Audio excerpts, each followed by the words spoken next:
Long ago, there was a village cradled by water and peat, Earnewald. In that village lived a blacksmith named Wibo, broad-shouldered, quick with the hammer, and with a temper as dark as the coal in his forge. But people feared him. He was greedy, quick to anger, and some whispered that he had made a pact with the devil.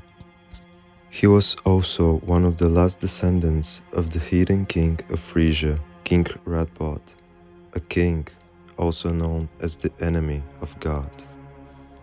Wibo's mother was even stranger. She still believed in the old gods long after churches had spread through the land.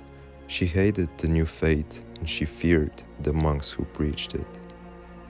Not far from Earnewald stood the town of Wardna, founded by the old King Radbod, whose name still carried the weight of prophecy. Radbod had warned that if a fratricide, brother murder, would occur, the town would be flooded.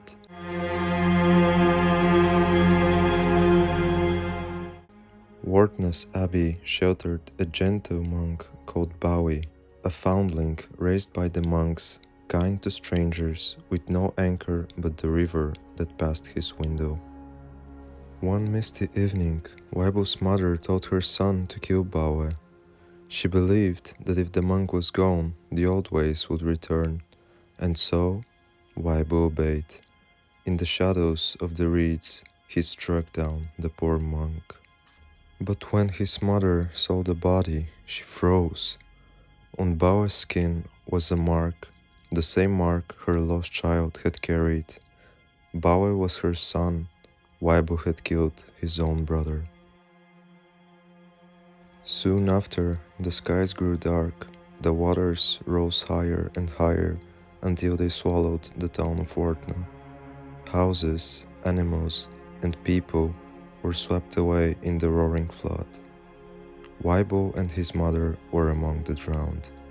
The prophecy of King Radbod came true. The soul of Wibo never found peace. Even today, people tell of a shadowy figure walking across the waters near Earnewald.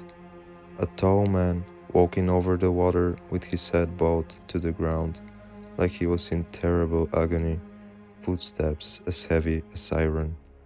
They call him the man of Langeslad, the ghost of the blacksmith. Fishermen and sailors fear him. Some say he brings bad luck, others that he will never rest until Earnewald itself is gone. So if you ever find yourself by the dark lakes at dusk and you hear the faint ring of a hammer on the wind, hurry home, for it may be the blacksmith of Earnewald, still searching, still wandering through the endless waters.